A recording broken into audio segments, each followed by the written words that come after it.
हे दोस्तों नमस्कार। एक बार फिर से स्वागत है आपके अपने यूट्यूब चैनल देव जी के ट्रिक्स में। तो दोस्तों हम लोग यहाँ पर लेखपाल से संबंधित आपके ग्रामीण परिवेश से संबंधित यहाँ पर हम लोग थ्योरी पढ़ेंगे। सभी बच्चों के कमेंट आ रहे हैं कि सर पहले थ्योरी कंप्लीट करवा दीजिए, इसके बाद टेस्ट लगवाइए, तो ज़्यादा ही अच्छा रहेगा। और बिल्कुल बात सही है, और हमने यही शब्द पहले भी कहा था कि पहले थ्योरी पढ़ लीजिए।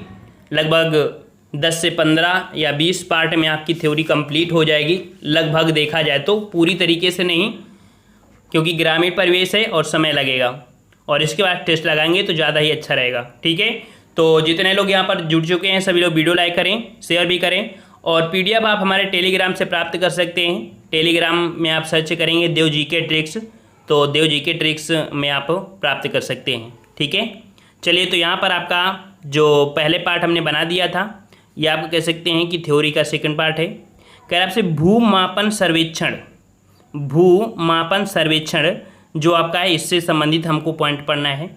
कह रहा आपसे लेखपाल और चकबंदी लेखपाल को भूमापन सर्वेक्षण का ज्ञान होना आवश्यक है।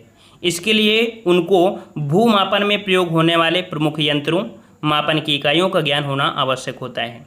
पहला पॉइंट है कि किसी भूभाग के सर्वेक्षण के लिए भूमापन हेतु आवश्यक प्रमुख यंत्रों में सर्वप्रमुख जो स्थान होता है वो जरीब का होता है। ठीक है, सर्वप्रमुख स्थान किसका होता है? जरीब का। याद रखिएगा, जरीब इस प्रकार की आपकी कड़ियाँ होती हैं। ठीक है, लोहे की चेन होती है। तो देख सकते हैं कि छल्ला जरीब की कड़ियों को एक दूसरे से जोड़ने के अतिरिक्त जरीब की लंबाई को घटाने और बढ़ाने में प्रयुक्त होता है। ठीक है, छल्ला का प्रयोग क्या होता है? तो जरीब की कड़ियों को एक दूसरे से जोड़ने, साथ में जरीब की लंबाई को घटाने और बढ़ाने में प्रयुक्त होता है। अगला है गट्टा। ठीक है, गट्टा ये खाने वाला गट्टा नहीं है। ठीक है, गट्टा से तात्पर्य क्या होता है कि जरीब में इसके कुल नाप के 10वें अंश के बराबर, देखिए जरीब में इसके कुल नाप के 10वें अंश के बराबर की नाप का एक गट्टा भी लगा होता है, जो छोटी लंबाई नापने के काम आता है। ठीक है, छोटी लंबाई के नापने में काम जो आता है वो गट्टा का प्रयोग करते हैं। गट्टा किसका बना होता है? तो गट्टा बांस का होता है। ठीक है, गट्टा बांस का बना होता है। अगला है भूमि मापन के लिए जरीब एक उपयुक्त यंत्र होने के कारण इसका दीर्घकाल से प्रयोग किया जा रहा है। जरीब कई प्रकार की होती है, हमने बताया था कि जरीब कई प्रकार की होती है, लेकिन इनमें से शाहजहानी जरीब तथा गंटरी जरीब की प्रचलन सबसे दिख रहा है। क्वेश्चन अगर आपसे पूछता है कि किस प्रकार की जरीब का प्रचलन सबसे ज़्यादा रहा है, तो आपके शाहजहानी जरीब और आपकी गंटरी जरीब का प्रचलन आपका सबसे ज़्यादा रहा है। अगला है शाहजहानी जो जरीब है इसकी कुल लंबाई कितनी होती है? तो इसकी कुल लंबाई आपकी होती है 165 मीटर। ठीक है, 165 मीटर। आप देख सकते हैं कि 165 फीट लंबी, सॉरी मीटर नहीं है, माफ़ करिएगा, फीट है आपका, 165 फीट है। 165 फीट लंबी शाहजहानी जरीब में 9.9 इंच लंबी कुल 200 कड़ियाँ होती हैं। कितनी होती हैं? 200 कड़ियाँ होती हैं, याद रखिएगा इसमें से। ठीक है, 200 कड़ियाँ होती हैं, और इसके द्वारा किया गया भूमापन थकावष्ट सर्वेक्षण के नाम से भी जाना जाता है। ठीक है, इसका थकावष्ट के सर्वेक्षण के नाम से भी जाना जाता है। तो ये सबसे मेन पॉइंट है कि जो लंबाई होती है इसमें से कुल कड़ियाँ होती हैं 200। अगला है गंटरी जरीब की लंबाई कितनी होती है? तो गंटरी जरीब की लंबाई होती है 132 फीट। ठीक है, ये देखिए शाहजहानी जरीब की होती है 165 फीट और गंटरी जरीब की लंबाई होती है 132 फीट। ठीक है, यहाँ पर देखिए गंटरी जरीब का आविष्कार ब्रिटिश काल में एक ब्रिटिश अधिकारी गंटर ने किया था। ठीक है, किसने किया था? तो एक ब्रिटिश अधिकारी थे गंटर, इन्होंने किया था, इसलिए इनका नाम गंटरी जरीब है। ठीक है, 132 फीट लंबी जो गंटरी जरीब है इसमें से कह सकते हैं कि 7.99 इंच की लंबी 200 कुल कड़ियाँ होती। उसमें भी 200 कड़ियाँ थी, इसमें भी 200, लेकिन उसमें 9.9 था, इसमें 7.92 है। ठीक है, अगला है कि गंटरी जरीब द्वारा किया गया भूमापन क्या कहलाता है? तो गंटरी जरीब द्वारा किया गया भूमापन कहलाता है कैडस्ट्रल सर्वेक्षण, और वहीं पर जो आपकी कह सकती हैं सहजीब थी उसे थकावष्ट के नाम से जानते थे। ठीक है, दोनों पॉइंट कंप्लीट। अब यहाँ उत्तर प्रदेश में भूमापन के कुछ पैमाने हैं। देखो हमने बताया था हर राज्य में अलग अलग पैमाने होते हैं, वैसे यूपी में जो आपका पैमाना है, तो एक लट्ठा बराबर कितना होता है? तो 99 इंच, या कह सकते हैं 8 फीट, या कह सकते हैं 3 इंच। ठीक है, 8 फीट 3 इंच। ठीक है, 8 फीट 3 इंच, या डायरेक्ट हम लोग कह सकते हैं 99 इंच। 20 बराबर होता है 1 का 84। ठीक है, 20 बराबर होता है 1 का 84। 20 कचवासी बराबर होता है 1 बिस्वासी या 1 वर्ग लट्ठा। 20 बिस्वासी या 20 वर्ग लट्ठा बराबर 1 बिस्वा होता है। ये क्वेश्चन आपसे खूब पूछता है, 1 बिस्वा बराबर, ठीक है। और 20 बिस्वा बराबर, तो 20 बिस्वा बराबर आपका होता है 1 बीघा, ठीक है, या आपका 3025 वर्ग गज होता है, ठीक है। अगला है 1 गज इलाही बराबर, तो 33 इंच होता है। 66 गज इलाही बराबर तो आपका 55 होता है। अब 1 बीघा बराबर, ये आपका है 1 बीघा बराबर तो 55 गुणे 55 वर्ग गज का। अगला है 8 बीघा अर्थात 5 एकड़, ठीक है, आपका ये हो जाएगा। अब मिलीमीटर में आपके जो मापन होते हैं इनको तो आप जानते हैं, ठीक है, कि कितनी इंच, जैसे कि 1 मिलीमीटर बराबर होता है 0.039 इंच, ठीक है। ये पॉइंट हैं, इनको आप पढ़ सकते हैं, देख सकते हैं और इसे टेलीग्राम से भी डाउनलोड कर सकते हैं, ठीक है। और हम लोग यहाँ पर जो कि आपका ग्राम विकास से संबंधित दूसरा चैप्टर होता है कि सरकार द्वारा जो प्रमुख योजनाएं होती हैं, इनमें से महत्वपूर्ण योजना आपकी है जो कि आपकी एग्जाम में पूछी जाती है। अभी हाल ही में जो बीएड एग्जाम हुआ था वहाँ भी ये क्वेश्चन आपका पूछा गया था। तो महात्मा गांधी राष्ट्रीय ग्रामीण रोजगार गारंटी योजना अर्थात मनरेगा, डायरेक्ट कभी कभी इतना पॉइंट दे देगा, ठीक है, कब शुरुआत हुई थी। तो मनरेगा की जो शुरुआत हुई थी उसको समझते हैं। तो याद रखिए उत्तर प्रदेश में मनरेगा का कार्य जो रहा है कितने चरणों में संपन्न हुआ है, तो 3 चरणों में।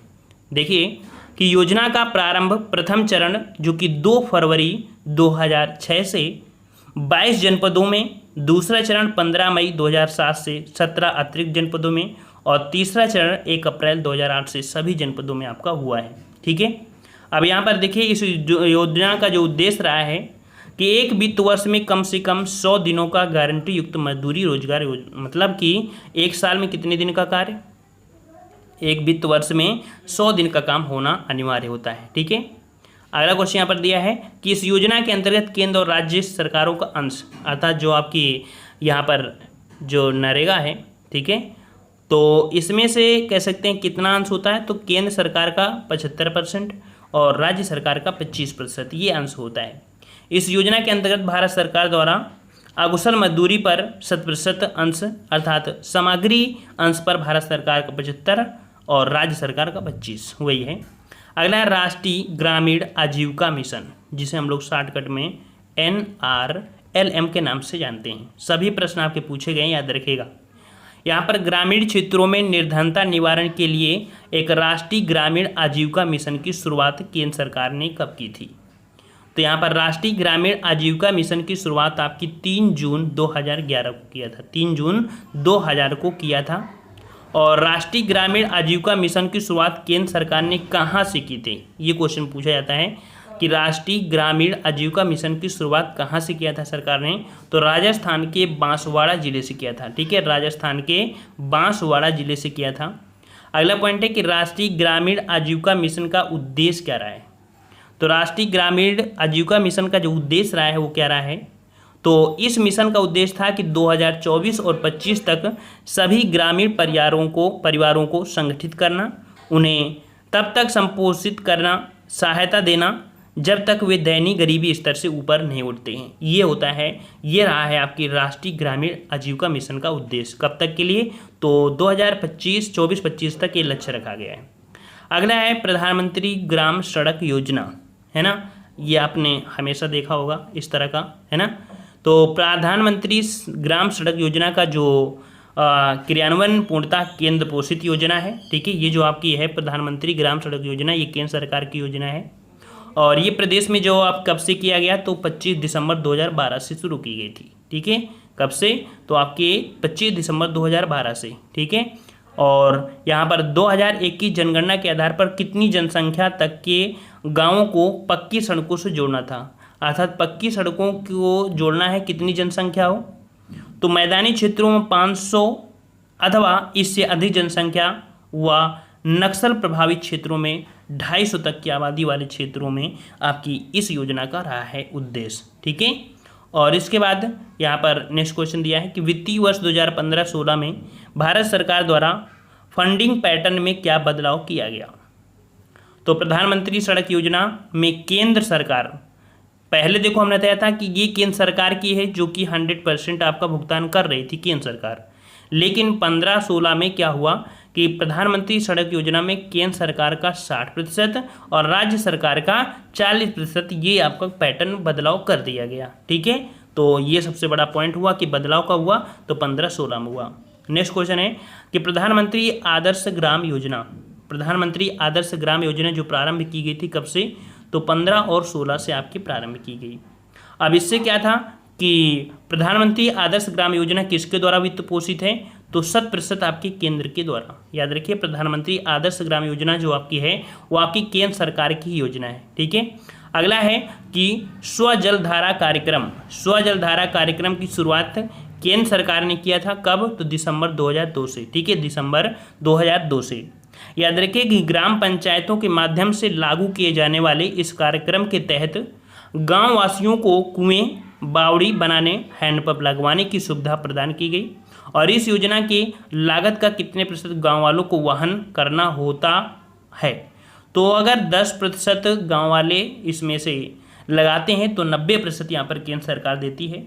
चाहे कुएं लगवाना हो या हैंडपैप लगवाने हो तो सिर्फ 10% यहाँ पर आपको देना पड़ेगा केंद्र सरकार, मतलब गांव वालों को, और जितना खर्चा आएगा वो केंद्र सरकार।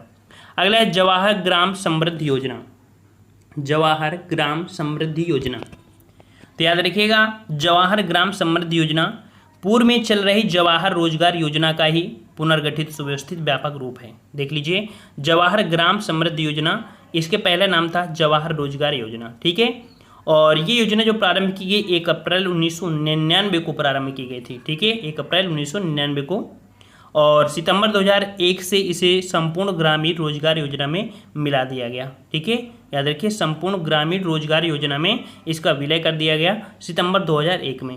अच्छा, इस योजना का जो उद्देश्य रहा है, क्या रहा है, तो इस योजना का प्राथमिक उद्देश्य क्या था कि इस योजना का प्राथमिक उद्देश्य ग्रामीण क्षेत्रों में बेरोजगार एवं अल्प रोजगार व्यक्तियों के लिए लाभकारी रोजगार अवसरों का सृजन कराना। ठीक है, जो बेरोजगार हैं उनको रोजगार के अवसर दिलाना, ये रहा है। अगला है प्रधानमंत्री कौशल विकास योजना। तो प्रधानमंत्री कौशल विकास योजना तो आप जानते ही हैं कि ये योजना आपकी 21 मार्च 2015 को आपको लागू की गई थी। ठीक है, और इस योजना के तहत कितने युवाओं को कौशल विकास हेतु प्रशिक्षण प्रदान करना होगा, तो 1.4 मिलियन युवाओं को। ठीक है, 1.4 मिलियन युवाओं को यहाँ पर कह सकते हैं कि प्रधानमंत्री कौशल विकास योजना के तहत उनको प्रशिक्षण देना, अर्थात उनको सकुशल बनाना, ये एक लक्ष्य रखा गया था। ठीक है, तो यहाँ पर हम लोग थोड़े थोड़े छोटे छोटे चैप्टरों में यहाँ पर पढ़ेंगे। डेली के डेली नोट्स बनाते चलिए, और एक दिन ऐसा भी आएगा कि जिस दिन आपको पूरी ग्रामीण परिवेश आपको रट जाएगी। बहुत लोग होंगे जो ग्रामीण परिवेश पर फोकस नहीं कर रहे हैं, एग्जाम के समय भागे भागे फिरेंगे कि इस चैनल में जाएं या उस चैनल में जाएं, कहाँ पर अच्छा पढ़ा जाता है, कहाँ पर अच्छा नहीं पढ़ाया जाता है।